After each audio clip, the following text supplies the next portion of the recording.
President, may I ask Senator Lacson if he wishes to yield some questions by way of interpellation?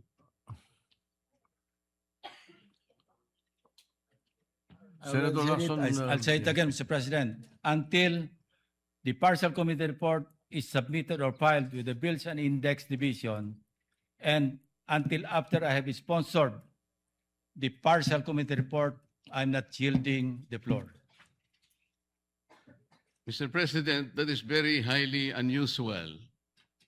Why would Senator Lacson make a precondition that the partial report should be signed by at least a majority of its members before he can yield May, the interpellation? yes. May I place on record that it is the prerogative of any member of the Senate to yield or not yield. As a matter of fact, in my many years here, Senator Miriam Defensor Santiago, and I'm sure Senator De Estrada is well aware of this, who was with me. Senator Miriam Defensor Santiago, every time she delivers a privileged speech, does not entertain any interpellation. Yes, And Mr. it is her- President, but it this is her is prerogative. this is different. And then, Because if as I said, it is the prerogative of Senator Santiago, and it is likewise the prerogative of Senator Lacson, because he wants that, as he mentioned, he wanted that his partial committee report be reported out and sponsored before he can answer any questions to that effect. Mr. President, if Senator Lacson would just say that he doesn't want to be interpellated, that will be okay with me. But he should not make a precondition that his unwillingness is conditioned upon whether or not the partial report should be signed by the majority. This is very unusual, Mr. President. Yes, we respect your opinion. And because he doesn't want to be interpellated, may I just be given the opportunity to make manifestation because my name was mentioned. Of by course, Senator Lacson. of course you may. Go Thank ahead. you, Mr. President. Mr. President, I cannot speak for our colleagues why they hesitate or even refuse to sign the partial report he allegedly disseminated to the members. But as for myself, Mr. President, I cannot sign a partial report. A partial report is basically unfinished. An unfinished report cannot be assumed to have contained the final and collective judgment of all the members. This is very basic, Mr. President. Secondly, I did not heed my reasons why I cannot sign the partial report. I delivered a privileged speech some time ago, Mr. President, outlining the reasons, therefore. Number one, I was expecting the chairman of the Blue Ribbon Committee to have conducted several hearings more, and in those hearings, he should have invited several persons whom I enumerated in my privileged speech. Namely, Yusek Adrian Bersamin, Yusek Jojo Cadiz, former Governor Luis Chavez Singson,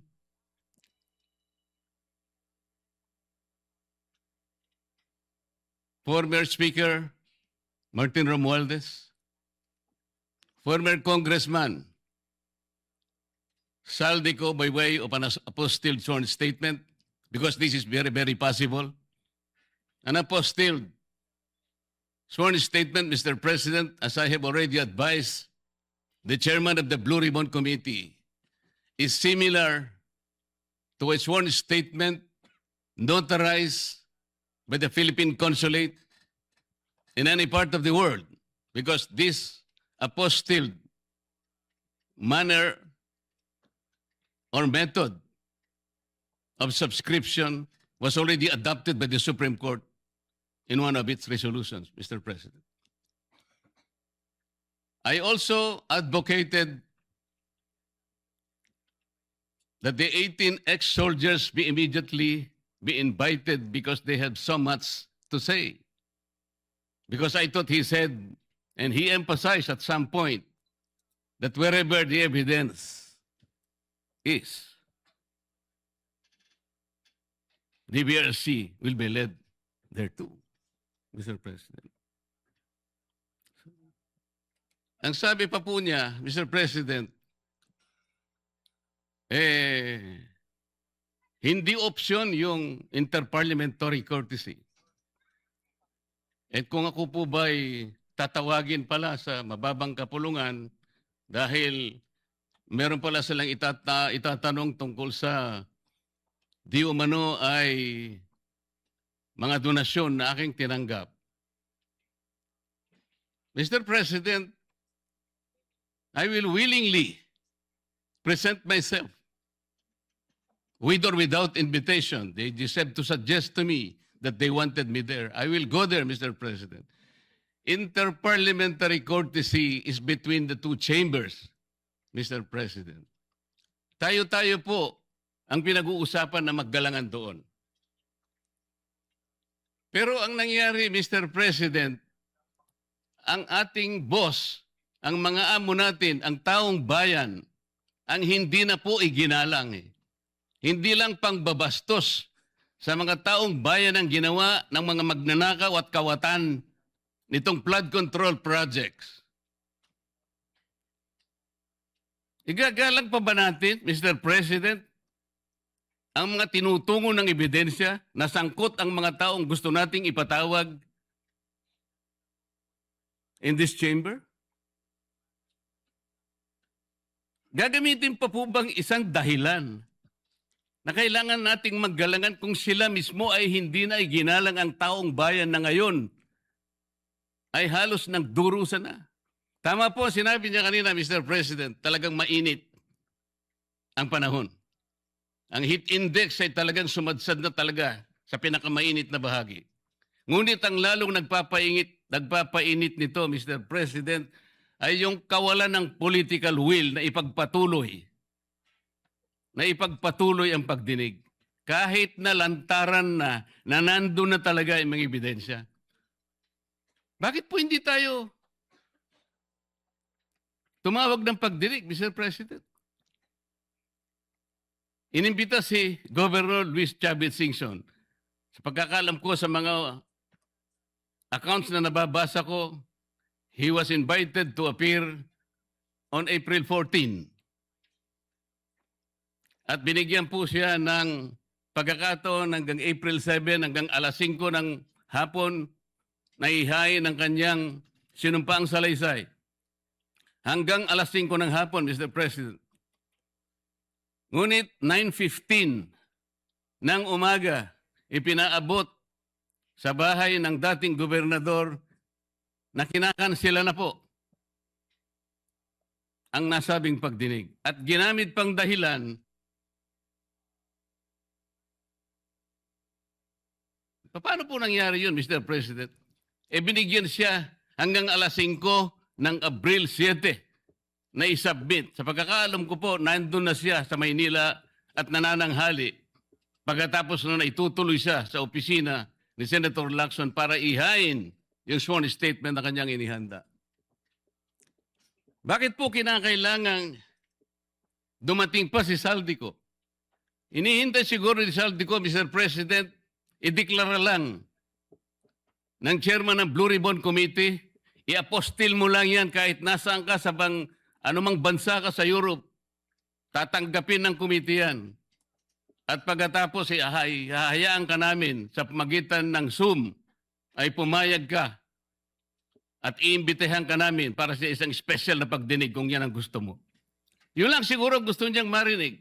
Bakit ikukondisyon pa natin ang pagdating niya rito, Mr. President, kung yung apostle sworn statement is sufficient enough for him to do just that? Ano po ba tayo rito? Nagtatakip po ba talaga tayo? Mr. President, kayo po ay maaring makapagtestigo sa sasabihin ko. Nung isang araw po, pinuntahan ko kayo sa inyong opisina at may binanggit po akong isang bagay na maaaring makatulong sa atin kung paano kilalanin si Senator Lacson. Binanggit ko po sa inyo, Mr. President, ng buong katapatan nung ako'y wala pa po sa Kongreso, wala pa po sa public service. Nakilala ko po si Senator Lacson bilang chief ng PNP. Nabanggit ko po sa inyo, Mr. President, sa ating pag-uusap sa inyong opisina. Mula noon, nung makita ko siya, lalong-lalo na po doon sa episode na pinatawag po niya, ang lahat ng kinaukulan na merong mga nakaw na sasakyan, mga karnap na sasakyan. Naalala ko po na sinabi niya, Mr. President, lahat ng mga ninakaw na sasakyan, dalhin nyo rito sa Camp Crame. No questions asked. Dahil palagi po akong dumadaan sa EDSA, Mr. President. Dahil opisina ko po sa Ortigas, nakita ko pong nakabunton lahat talaga ang mga ninakaw na sasakyan. Talaga pong hinangaan ko, Senator Lacson. Walang nakagawa nun sa aking palagay kung hindi siya lang. Di ba, Mr. President, sinabi ko pa sa'yo, sayang wala nakako yung aking kaibigan, yung dating mayor ng Marikina, Bayani Fernando.